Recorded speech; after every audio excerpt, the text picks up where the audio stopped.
I'll share the link on the Arundel Patriot site.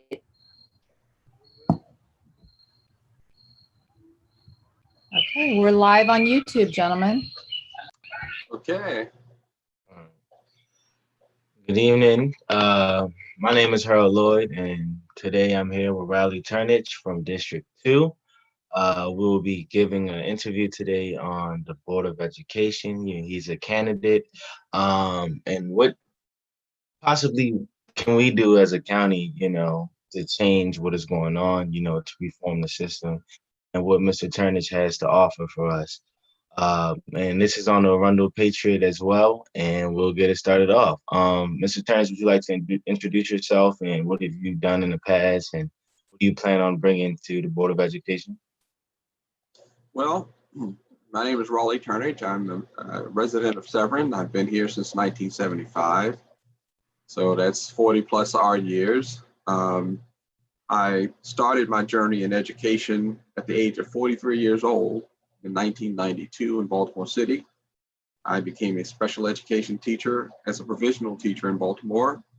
While doing that, I taught at Southern High School for 6 years. Following that, I completed my administration and supervision courses and my master's degree in special education in 1997. During that time, I applied for a position as an assistant principal. I was assigned originally to Chinquapin Middle School.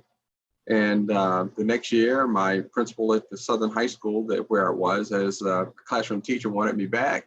So I went back to Southern High School. In January of 2001, I was called by the superintendent of schools to serve as a principal intern of one of 6 people selected for that position.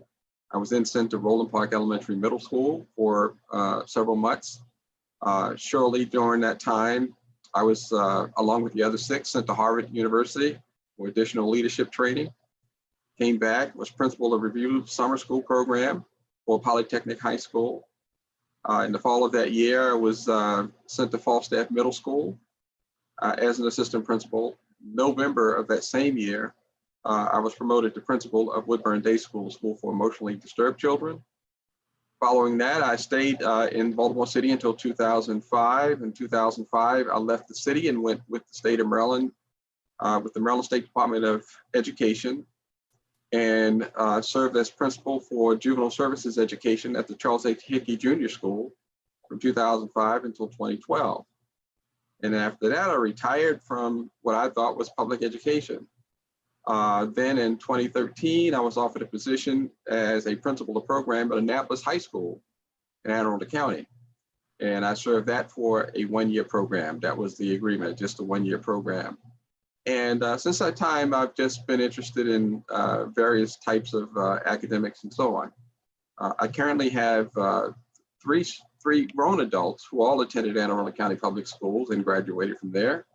And I currently have 2 grandchildren who are currently in Anne Arundel County Public Schools. One is 12, the other 15. So as you can see, I have a vested interest in what's happening in the Anne Arundel County Public Schools. And also during that time period, in 2011, I was first vice president of Anne Arundel County's NAACP. And while serving in that capacity, I attended numerous meetings with the OCR group, Office of, I can't remember whether it's Community Resources, I think it was, for the Board of Education for Anne Arundel County. I attended many of those meetings. And while serving as the vice president of the Board of, Anne Arundel County's NAACP branch, I had meetings monthly with the school superintendent, the fire commissioner, and the police chief on a regular basis, all centered around education and community activities and events. So that's a brief thing about my background. I hope that's enough. You have profound experience. I'm sure a lot of people you going in depth about that. Yeah. I think that's what we need. We don't need any more. We don't need any Board of Education members, who lack true experience, who don't know, the how the system works. Yes. You really can't, if you can't connect to everybody that's a part of the system, then you can be running the system, or Yeah. playing a prominent role in running the system. Hmm. So that being said, I think I'm going to take it to the next question.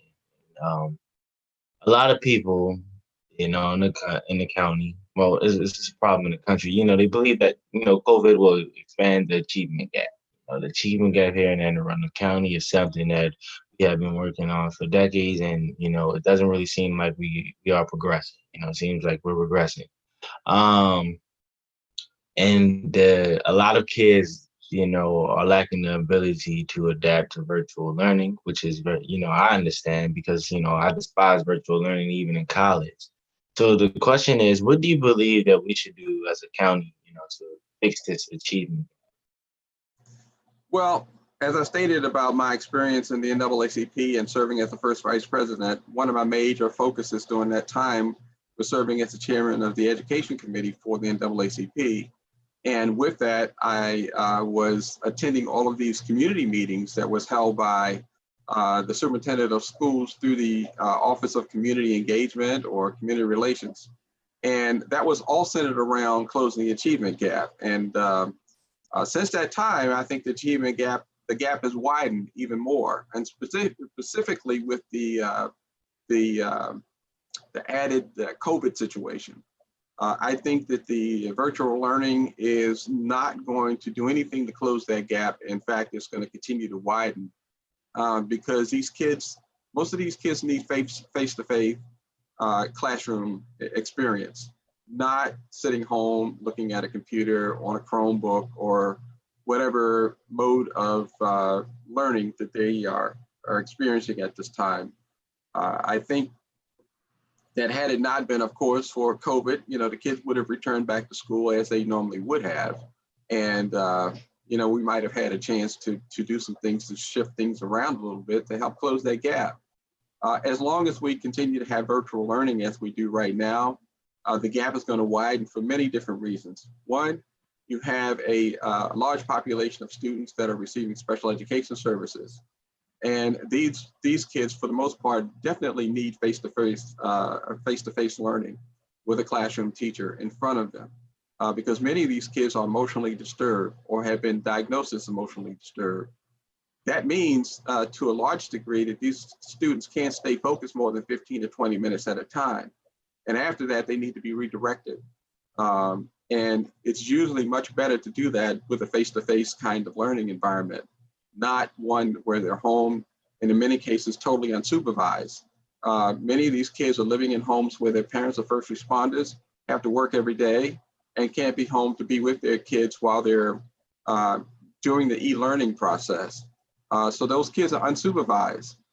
Those same kids in a classroom setting would need to be redirected on numerous occasions through the course of a class experience, one class for 50 minutes or whatever.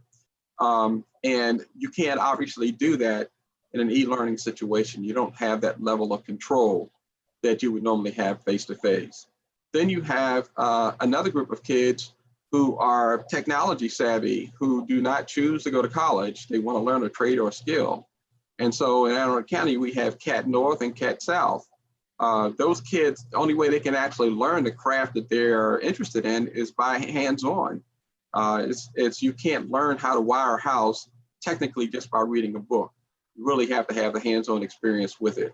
Same thing with carpentry, plumbing, and any other one of these, hands-on type of atmospheres or contributions that you need.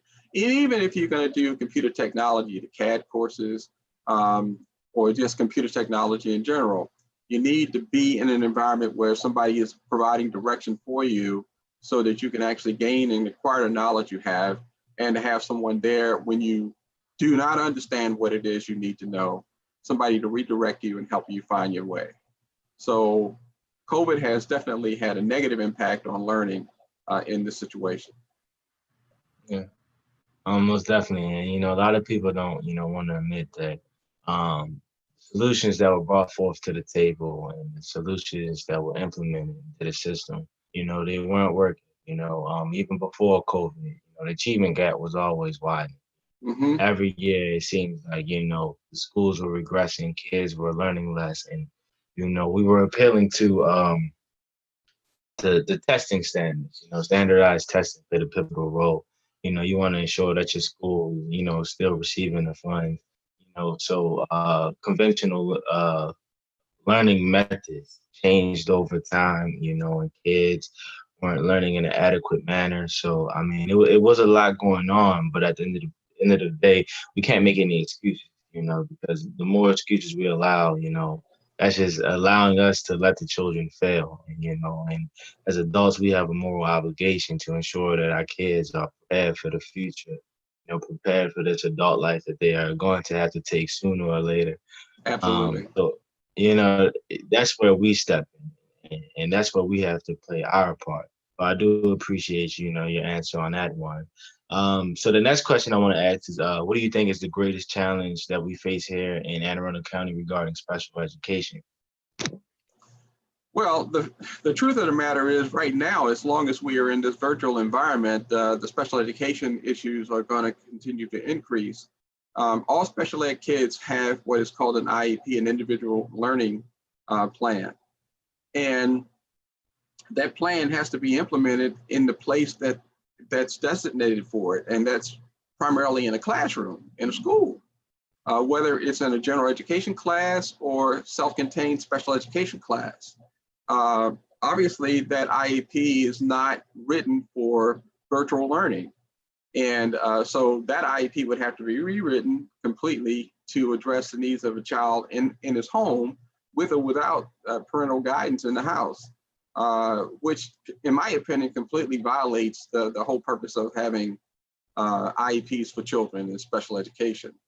It provides for special accommodations that are required for students who receive those services, whether it be additional wait time, processing time, whether they need frequent breaks, whether you sit them close to the window or a door where you see constant movement, and every time something passes the window or the door, that child's direction is going to in that area. There's no one there to provide the atmosphere where you want the child to stay focused on what it is he's doing at that particular time.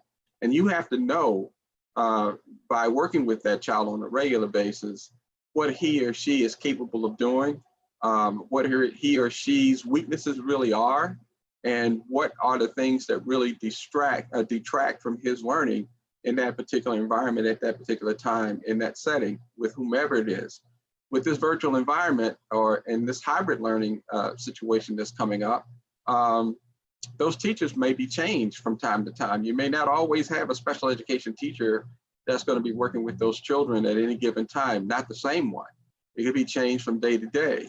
And that's a big adjustment for a kid who has those issues, really is. And even in general education, if you have a child who's accustomed to working with teacher X as opposed to teacher Y, and that child has learned that teaching style for that particular individual, and now suddenly the next day he's in a classroom with a different teacher with a totally different way of teaching, it creates more confusion for that child, and it impairs their learning ability within that environment with that teacher. Yeah, most definitely. The reason that I asked that is I feel as though, kids who need, special education, it's so many problems going on in our school systems. They sometimes get overlooked because of that. So I also think, when we're trying to fix it, the predominant population of the school system, we can't ever forget the special education kids because, they matter just as much, and they need the correct learning, the correct attention, to progress in life as well. The next question will be, a lot of kids, they are excluded from IB and AP courses.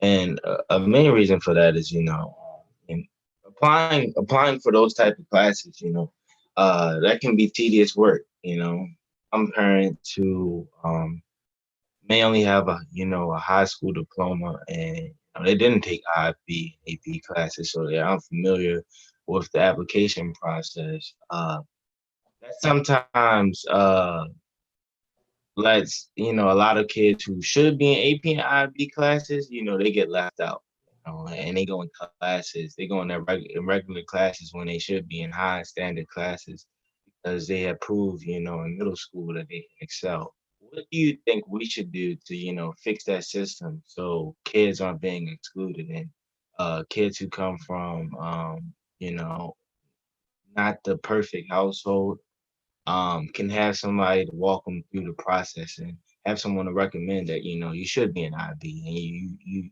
fit all the requirements to be an IB. Well, I think part of that that issue would involve a guidance counselor, and to a great extent, a good guidance counselor would be able to sit with that student and identify that child's ability to some degree based on their interactions with the child over a period of time. And they also would have some knowledge of the child's home life, not to a great extent, but some basic knowledge. And if that child would say to the guidance counselor, look, my mother only had a 5th grade education, or my father never finished school, or one of those situations, I don't know step 1, step 2, step 3, step 4, that guidance counselor could actually be the person or the catalyst that provides him or her direction on which way to go and how to get that done. And then, of course, the family would have to seek resources probably in the community, or maybe some resources that maybe within school walls that they could use to have them, or to assist them through the process of acquiring these AP classes or IB programs. It's very critical that the parents of these students become involved with their education, with their child's education on a regular basis. Not when the student is an A student all the way through and that sort of thing. When the students are struggling, even when they are the A students, but more importantly, when the kids are just mediocre, just getting by, those kids need encouragement. They need to be made to feel that they are as good, if not better than anybody else walking the face of the earth. That self-esteem is so critical that children need to have. I've been in schools and I've heard it and I've had it said to me, you're dumb, you're never going to go to college, you're never going to finish high school, you're never going to do this, you're never going to do that. Well, if the child is weak and has low self-esteem, he may believe that stuff and eventually believe that he can't succeed, that he is a failure, that there's nothing left for him, and he responds that way. So if you have good people in the schools, good administrators, good guidance counselors, good social workers, a school psychologist, if there's one available, depending on what level of education it is and that sort of thing. And that kid expresses the desire to want to participate in one of those programs, AP program or IB program, then those people should be the catalyst on which he builds that ability to acquire the right to participate in those programs, in my opinion. Okay, I think you kind of indirectly answered the question, which was great. Was basically, how can we, modify the process, because normally it's a parent, kid, and a little bit of guidance counselor process. And if a kid comes from a broken home and they don't have the best guardians overlooking them, these kids can selling themselves short. Because I remember when I was in high school, I hated being in the smart classes. I hated AP classes because I knew how to do extra work. But going into college, I realized, how imperative those classes were, and I had a mother that looked over my shoulder and said, wait, you're going into these classes, that extra motivation. And once she said it, it was a done deal and I couldn't get out of it. Yeah. If you don't have a parent that does that, say, all right, you can take regular class. It allows you're allowing yourself to be mediocre and you don't even know it at the time that you're hindering your process in the future, So, that's where I want, more transparency, as far as the administration, the parents, and the students, and who will step in, when one of those parties aren't, playing their part, and one of those parties is selling short, whether it's the guidance counselor who's saying, you're not ready for these AP and IB classes, when the grades show that, this kid is ready, or the parents not Exactly. being involved, or the kid selling themselves short. I think, all three of the parties together, it's going to be a stronger and it's going to be an accelerated process. But when one party's not holding their weight, that's when we start to see actual problems. And Well, that that's, the old saying, it says that it takes a village to raise a child. yeah, That's what it takes in education. It takes that whole community inside that school to raise that child academically in that school building. So it's not just the classroom teacher. It is the guidance counselor. It could be the social worker. It could be the school psychologist. It could be the assistant principal. It could be the principal. It could be a basketball coach. It could be, any number of people within the walls of that school building. It could be the cafeteria worker. It could be the custodial staff. It could be anybody that's there that sees something different in that particular child that the child himself may not know or may not realize. And when they are pumping this kid up to say, "Hey, look, you're just as good as anybody else, man. Your grades are they're going through the roof here. Don't sell yourself short. Let's get on the wagon here. Let's get moving." Once enough people do that and give this kid that level of encouragement, then that alone is going to be the catalyst for him to say, "I'm ready for this. Let's find out what I need to do to get there." And then utilize those same people to help him work through the process. yeah, no, most definitely. And that kind of leads up to, another question that I was going to ask later on, but, it's perfect now, is that um, a lot of people are against SROs. They believe that they shouldn't be in our schools. Um, so my question is, do you believe that the schools need extra funding, not even extra funding, or reallocate the funds to eliminate the SROs in the schools and add social workers and maybe psychologists, so kids can have an individual that they can talk to about their problem, whether it's, their grade problems, problems at home, just external issues that, don't technically involve the school, but Mhm. the fact that these external problems exist, it's affecting the kids' learning abilities in the school. Well, my answer to that is kind of multifaceted one. I believe SROs play a role in schools in that if there really is a crisis within those walls, somebody does come in there with a weapon of some sort and intend to harm classroom teachers or students or whatever, then that SRO is the person that you really want to have there at that particular time. If there's a threat coming from the outside, coming into the building, you need that SRO in that building. Now, with that, the selection of an SRO requires something different than a regular police officer. Now, these people are sworn officers of the law. However, you can't or should not put a regular street beat cop in a classroom with kids or in a school building with kids because their mentality on how to handle situations is not conducive for a public environment where kids are concerned. I believe SRO's role in the schools outside of handling those real emergencies should be that of supporting the administration, the social workers, and the like, so that when a kid spaz out in the classroom for whatever the reason, he has an emotional outburst, and the teacher calls somebody for support, that SRO shows up first. Well, the job of him should be to get the kid out of the classroom, take him somewhere, and calm him down, not to put handcuffs on him, not to lock him up.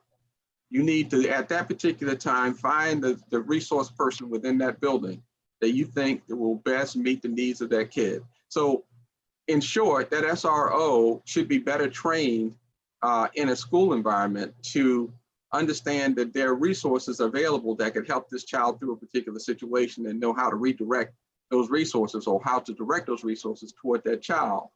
The last thing on earth you want to do is to start that prison to pipeline, that school to prison pipeline in that school. And the first time you put the cuffs on a kid, gives them that message: "Oh, I'm no good now. I'm going down the wrong road. I'm going to get myself in trouble. I'm going to go to juvie," and all this other kind of stuff.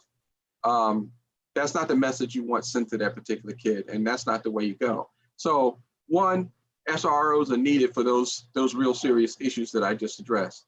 Number two, they need to have a different kind of training going into a school environment with kids. They can't have that same street cop mentality going into a building.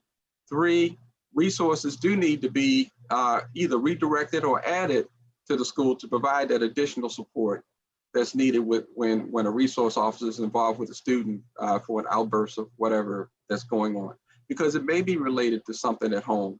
Their families are probably getting, the families or parents are getting divorced, or there was a fight, or there was some kind of real serious argument in the building, and the kids couldn't get into it, and now they're upset walking in the school building. The first thing somebody says to them sets them off, and they go into a tantrum. They break down for whatever the reason. They get into a crisis situation. Well, the last thing you should be doing to that kid is putting handcuffs on him and locking him up. First, if you understand what's going on with the kid and you find the right resource for that particular child, you can save him from all that aggravation. And by getting him the right resource help, that resource may be extended to the family as well. Because many of those problems that come from the home or coming into the school are family related. So it's not just the child involved, it's the mother, the father, siblings, anybody else in that household that could be a part of that. And in some cases, it may involve all of them in a counseling situation in order to get to the root cause of this kid's breakdown or his meltdown inside the classroom. So there is a purpose for the resource officer, but not the way they usually operate, that by putting handcuffs on the kid, leading him to a police car or police wagon, and then taking him down to a precinct, processing him, and then eventually sending him to a juvenile facility. And like I said to you earlier, I was principal at the Charles Hickey School, and that school was just for kids that have been locked up for issues they had in the community or in schools or whatever the case may be. That's the last place they need to go, especially young youth. And that's, like I said, it starts school to prison pipeline. It's just that way. I think you gave a very detailed answer with a true explanation, because a lot of people just will say, yeah, we don't need SROs. With the current environment, what's going on in the world, I understand why a lot of people are truly against them, especially when you compare the arrest rates to minorities to their white counterparts. So a lot of people, they don't offer the, example, SROs are there to prevent, outsiders from coming in and harming the school.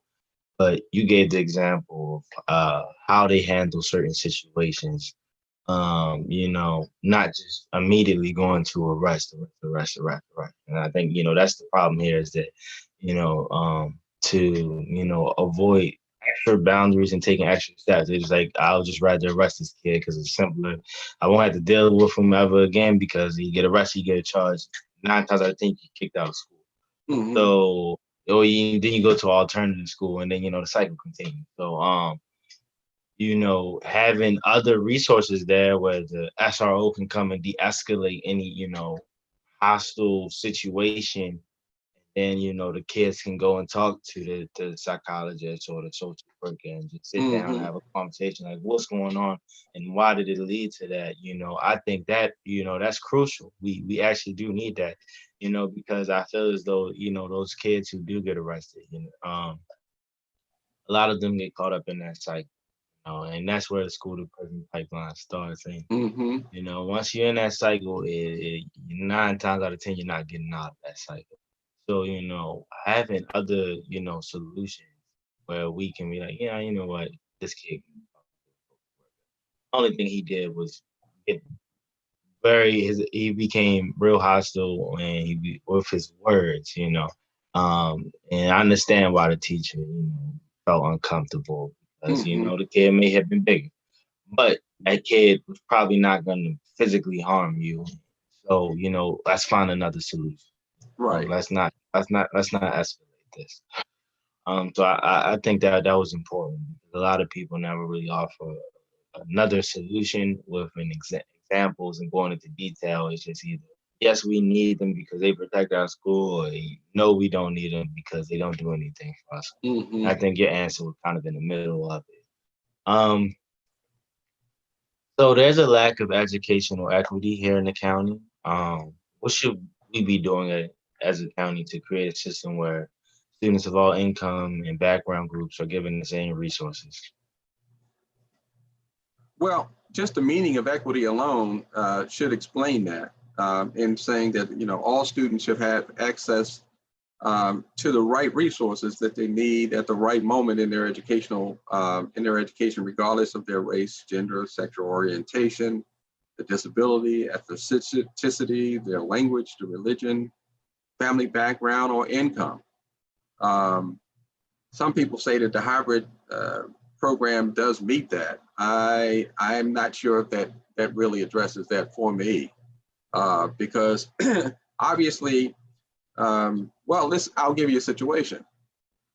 When I was the principal of the program at the Annapolis High School with disadvantaged youth or complicated youth, let's put it this way, some troubled youth that was housed at the Sojourner Douglas College location in Edgewater, several of those kids were homeless. Now, let's plug those homeless kids in this situation now with COVID-19. Where are you going to send the Chromebook to? Where is he going to get access to the internet to actually complete his work? He doesn't know from day to day where he's going to sleep at night. He doesn't know where his next meal is coming from. Many of these kids provide and survive on the meals that they have in school. Some schools have a breakfast program, definitely a lunch program.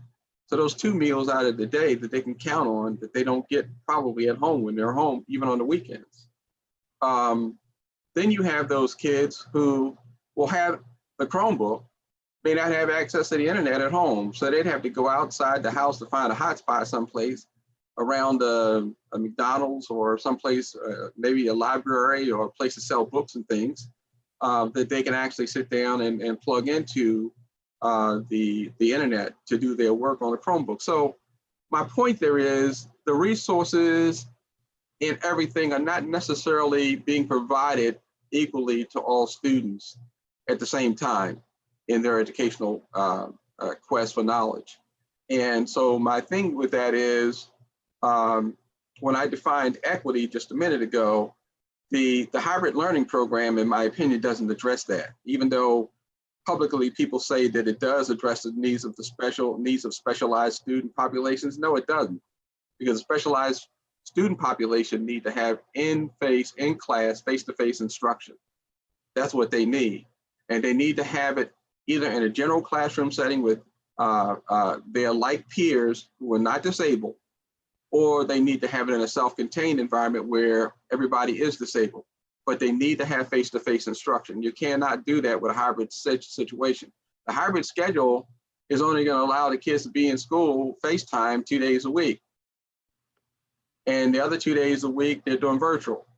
And then on Wednesdays, they're doing virtual, because Wednesday is going to be the time used to clean the school, sanitize the building, and all that sort of thing, getting prepared for the next 2 days and so on. So it goes into a cycle.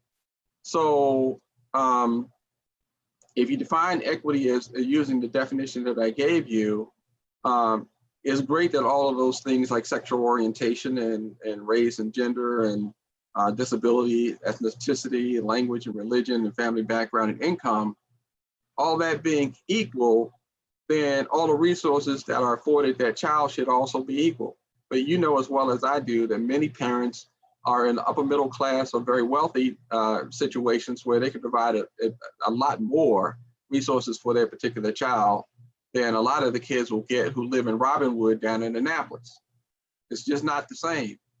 It's not the same experience at all, because, those kids are never going to get to Washington, D.C. to see the Capitol, or go inside the White House, or go to the Natural Museum of History and Air and Space Museums and the African American Museum and stuff like that. Many of these kids never get out of their neighborhoods, whereas many others get all of those experiences and then more.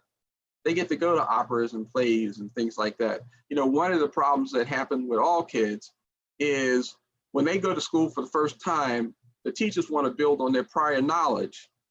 Okay, so if a child doesn't have any prior knowledge, any prior experience, he has nothing to build on. So he's already behind the 8 ball. he's behind the eight ball. In fact, that if he's learning to read at all, he's learning to read lately or late, when he should know it to some degree before he even walk in the door. His ability to do some basic math should be there already. His ability to write sentences should be, kind of in place. Things that you would normally expect to take place when the child enters the school building. So he's behind the eight ball from the start. And then you couple that with somebody who's getting an abundance of resources available to them versus the kid who's just going to get the minimal amount of resources that are there. That develops that achievement gap right from the very start. And then everybody's playing catch up. And of course, they never really get caught up in many cases. And the system really doesn't do the work it needs to do to address the situation. They need to build on where that child performance level is from day one. You need to find out his strengths and weaknesses the minute he walks into that classroom. You need to do the necessary assessments and diagnostic work with that kid when he walks into that school building to know where he functions at, to know what his level of reading is, his performance in math, and his knowledge about certain things that are around him. And then you build from there. You need to provide him experiences in those areas, even if you have to do it virtually, if you can't physically go to these places. You have to be able to get these kids into a situation where the equity is there for them, regardless of whether your economic situation is much better than the other person's or not. And until that happens, you're going to have this achievement gap still widening instead of closing. So one of the big issues is finding ways to get the parents more actively involved in their child's education, getting these parents out to PTO, PTA meetings, getting these parents to meet with these teachers and find out where their child's performing at, getting these parents to talk to the teachers and find out their child's weaknesses and their strengths, and try to figure out ways as a parent to build on those strengths and improve those weaknesses. All of that has to take place.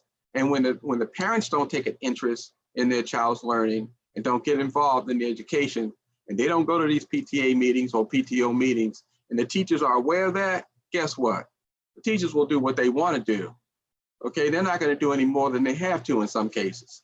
Some teachers don't want to be in an advanced AP class because they have to work.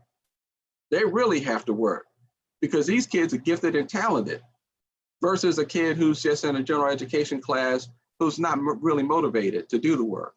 And so it takes a whole different kind of collective use of resources to make it all fit in terms of using that term equity and when it comes to education.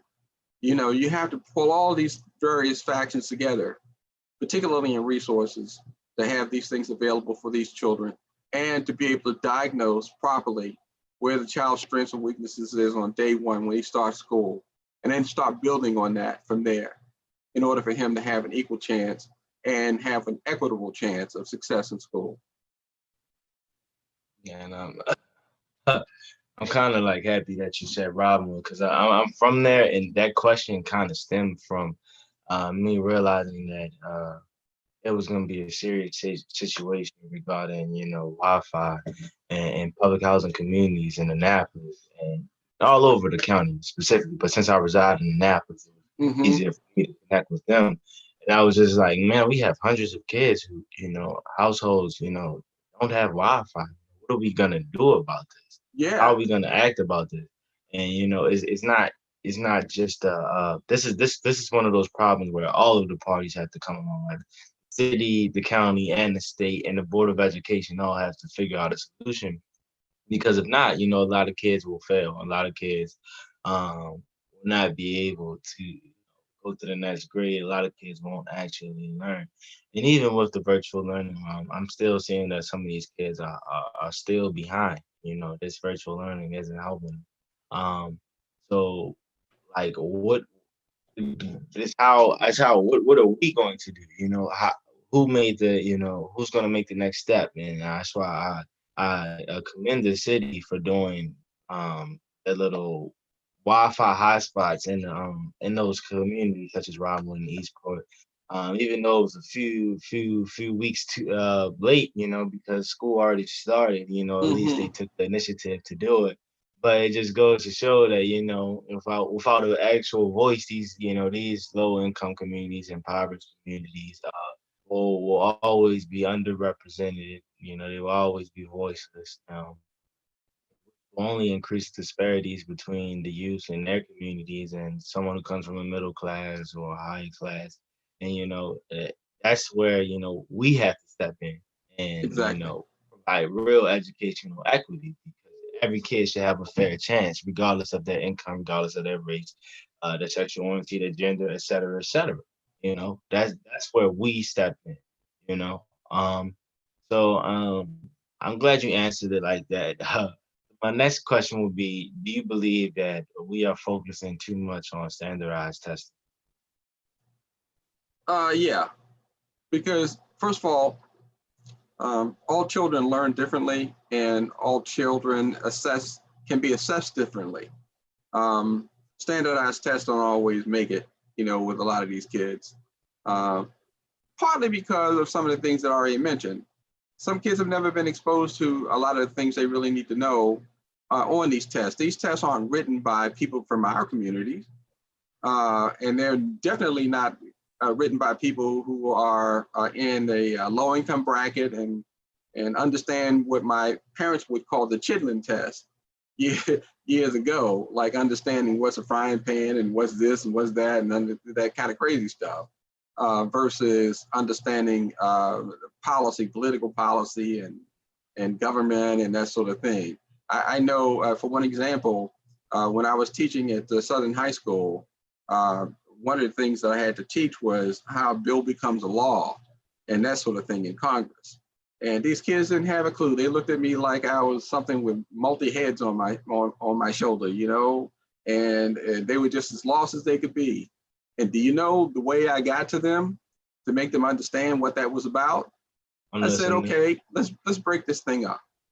You guys are in the Crips, you guys are in the in the Bloods over here. Each one of you guys have a leader. Your leader pretty much gives directions to the rest of you as to what he wants you to do. Now, you guys either collectively decide to go with what your leader says or you don't. For those who your leader decides that are not going to do what they want to do, they either ostracize you, take you out, do whatever they want to do to you, but you're going to be out of there one way or the other. But so anyway, they decide as a group collectively to support a particular issue. Then the other group will have to do something that supports their issue. Then the two leaders get together and they say, well, okay, this is what my group wants. And the other guy says, this is what my group wants. And then they actually break it down and make it look like, okay, it's something we can all agree on. And, we can agree now we're not going to cross each other's boundaries. We can agree now we're not going to, attack each other on different person's turf just because. You have to do something to make that happen. So now just put this in context with, now you guys are part of the legislative branch of government. You guys got the House of Representatives over here. You got the senators on this side. You got the House who comes up with their form of legislation over here. You got the Senate who comes up with theirs. You got the leaders of both groups, and they get together and they hash it out and figure out where they can come in the middle. Then they get together as a collective body and vote one way or the other, up or down.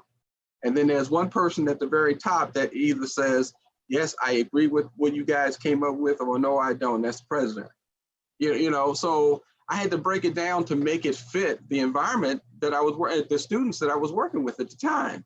Now, let's flip it around and say I had kids who goes to the halls of Congress and meet with their senators and congressmen and all this other kind of stuff. They know that stuff already. I don't have to tell them that. They know more about it than I do, in more detail than I do. They know about all the various subcommittees and things that are there, and how those organizations function and that sort of thing. So, there's the thing that really gets me is that we fail to break it down. There's not enough. Let me take it a step further. We have Black History Month in the month of February, the shortest month of the year. Black History Month. The only reason we have Black History Month is because history is not taught in the textbooks, not the way it should be. You want to correct that? Put it in the books. Match it up with the regular stuff that's in the books. so people can see what really took place and how all the various races made their contributions to the society that we live in. Show the US economy who built this place. Who built the White House? Slaves. It wasn't white contractors who built that house over there. I mean, so the more about us that we know about us, the more we have a positive attitude about our accomplishments and our contributions to this world that we live in, to this country we live in. So the more real we can make our experiences to these children, the more likely they are to have a more positive attitude about themselves and about their surroundings. Whether they have low income, middle income, or upper income, they still will think of themselves as good, if not better than anybody else walking the face of the earth. And that's critical, because if a kid has low self-esteem and he feels that he can't, he won't. And as long as you have people that sit around him that won't tell him otherwise, he's going to fall into that slumber and he's going to stay there and he'll never get out of it. And then his life will forever be mediocre. He won't have any real accomplishments in life. And so that's kind of how things just go downhill very quickly. You were spot on. And I really did like that indirect, teaching method that you use. And even with the kids that I tutor, I always sometimes I gotta think outside of the box, Yeah. I can't say to them, if you add up 1,200 plus 1,400, it always doesn't click to them, because that's a conventional method, traditional. Mm-hmm. It's boring, So Mm-hmm. Okay, I got another idea. You have $1,400, or your NFL team scored 1,400 points. Mm-hmm. And they're like, oh, they scored that many points. In reality, no, they didn't score that many points. But now I got your attention now. Mm-hmm. It's how you're going to gain their attention so they can, truly understand the concepts and how to break down these ideas. So I think that's spot on. So you brought up an important fact about history. And, that's one of, I love history. And I always said that the curriculum needs to be changed, because they're not telling us the correct history. They're telling us the same history over and over again. Mm-hmm. I could probably get a master's degree in Rosa Parks and Martin Luther King studies, because it seems like those two individuals that they talk about. You said part of, so I'm gonna skip over that, and I'm sure you agree that history needs to be changed. But there's a individual, a previous superintendent, and in Anne Arundel County. He has a middle school named after George Fox Middle School. I don't know if you know this, but this individual was very racist. He came up during a time where Anne Arundel County was so racist that and to rebuttal the NAACP, there was a group of white men that made the NAAWP, and during his tenure as superintendent, he made a statement, and it said that the only way that Black teachers will receive the same pay as white teachers, you all take a pay cut. And this, these unjust treatments led to Thurgood Marshall coming along. And Thurgood Marshall sued Anne Arundel County so that the Black teachers received equal pay. And after the court case, which was Thurgood's first victory regarding equal pay in the nation, so, that's history right there. So George Fox got so mad that he demoted some of the teachers, principals that were involved in the court case. So if you were a principal, they might demoted you to a teacher. He might end up firing you later on over something so small and so petty. I asked all of the other candidates, so from District 6 and District 3, do you believe that George Fox Middle School name should be changed, immediately? Absolutely. Absolutely. I mean, why should you have a person's name on a school building who's a devout racist?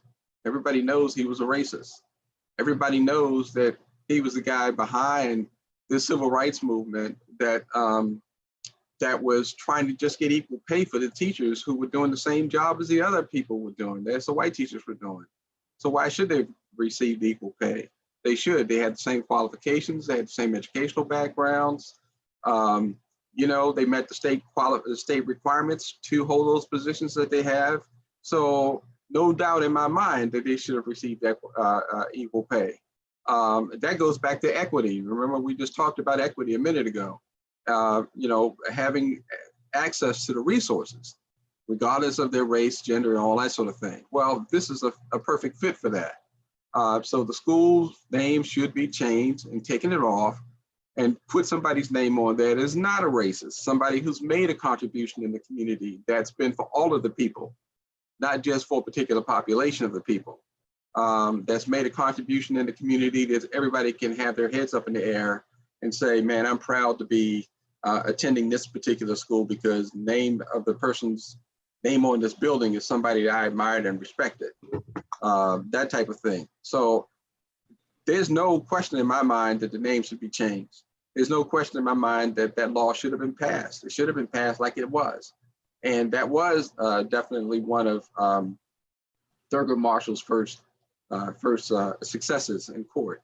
And I'm very proud to know that he was there and he did his work. And the name on that building should be scrapped and the committee should be put together and come up with a different name for that building, and everybody agreed to it. At least the majority agreed to it. Yeah, I mean, you know, and I think that's what, you know, this is why this election is important, you know, because the Board of Education for so many years have been getting away with a lot, you know, doing the bare minimum. And, you know, a lot of people don't even, you know where they were supposed to direct their energy to. You know, some people will get mad at their local mayor, some people get mad at the county executive, and, you know, you have a superintendent who goes around a lot of these serious issues. We have members that have been there for years, you know, they haven't really brought forth many ideas or tried to spearhead any type of change, you know, to where as though kids of all races, all ages, you know, all backgrounds, you know, can get a fair chance. So I think we all agree that, you know, the system needs to be reformed. And in order to start that, we have to elect the correct candidates in there who's actually going to bring change, who wants to bring change, and who holds ideas, not, you know, to have this position at some level, a high level of status, you know, actually make sure that these kids are getting an excellent amount of education and making our county, you know, the blueprint of success, you know. So we're coming up on closing time. So I'm going to ask you this last question to wrap things up is,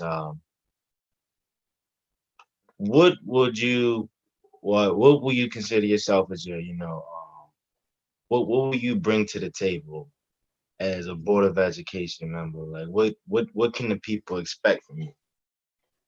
Well, they can expect a person that had true leadership experience in education in a school building with students. When I was principal at Woodburn, I had about 50 teachers under my belt, but when I was assistant principal at Southern High School, I had the same number, but I had 1,900 students at Southern High School. You know, so the experience that I bring is maybe outside of the box for Anne Arundel County, because I have worked with all populations. I have worked in the best schools. I have worked in the not so better schools. I've worked in mediocre schools. I've worked in the juvenile sector to understand, you know, what's happening with these youth that have been detained by the courts for various reasons to be housed in these programs. And so I bring my expertise and experience of X number of years of experience in those various settings with my leadership. And I am not a rubber stamp. I could care less about the superintendent's position. If anything is decided that's going against the welfare and the safety of these students, I would vote against it any day, anytime, anywhere. I am not pressured by the local politicians or anybody else. I'm retired. I'm on a fixed income with my retirement income and my Social Security and that sort of thing. I finance my own campaign. So I don't owe anybody anything at this particular time. So I'm not that kind of person who's going to walk in the door and say, yes, sir, to everything that superintendent espouses out of his mouth, or go along with the school board just because everybody seems to be supporting the superintendent in this issue. Because if I can see that if anything that's being decided on goes against the safety and welfare of the students and the staff, that staff includes the secretary, the custodial staff, the cafeteria employees, the teachers, the psychologists, social workers, the administrators, everybody that's inside that building. If it goes against their safety and well-being, then it's a no vote for me. There's no question about that. So I'm all about the learning environment for the kids, making sure it's a safe and orderly environment, making sure that it's conducive for learning inside the building and that it's nice and clean and all that sort of stuff, you know, just the basics. That these kids are being educated by fully qualified and certified teachers who meet the standards, and they have to be met every year. That they're properly evaluated, and those people who need to be weeded out at some point, you know, those people who retire on the job, so to speak, you know, they come to work and they just want to be in the classroom just because they know they get paid but don't want to do the job. It's time to go, you know, but I'm not on that side with the superintendent because the board itself is supposed to help the superintendent make those decisions. But when I'm getting report card information from X school that says the school performance overall is in the toilet, then at some point I know there needs to be some change inside that building. And that change may start right with the principal on down, depending on what's going on. And it could be even higher. It may even have to be with the superintendent of schools. You know, at some point, you may have to get through a selection process all over again, look for somebody else who's going to come in and drive the message home to all of the people that we're here about the education and welfare of these kids. And if you're here for any other reason, then you need to go find something else to do. Don't teach just because somebody says, because you can't do this, go teach. Because I've heard that language before, okay? I was in private industry and I left private industry to teach because there were people in my church when I was coming up as a boy in Cherry Hill. See, I talked about Robin Hood. Robin Hood is Cherry Hill to me. You got me in South Baltimore? So I grew up in a poor neighborhood. I know what it's like not have. I didn't have. We were on welfare, okay? I know what the drill is. But I also know that when it was time to go to school, you went to school and we got treated fair by the educational staff there. That's all I want from any of these schools and any of the teachers and any of the leaders and executives within the Anne Arundel County public school system.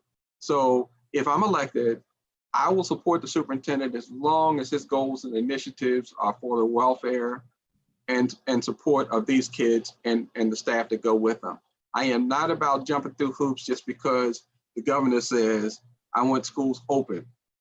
Right now with this COVID mess going on, the first time a student tests positive in a school and a teacher gets sick, that place is going to be shut down tight in the drum. That would be my opinion until they get it straight again. So, you know, it's after having that leadership experience, Mr. Lloyd, the administration really has to understand that it's all about the kids. None of them would be there without those students. Not one job would be there for not those students. And we owe it to ourselves and to our community to make sure we give these students the best chance for success they could possibly get. And we need to have that with strong leadership and teachers who are willing to go in those classrooms and give it their all every single day. But it's also up to us as leaders to provide those teachers and the students with all the supports and materials and protections they need to carry out their work. And that's me.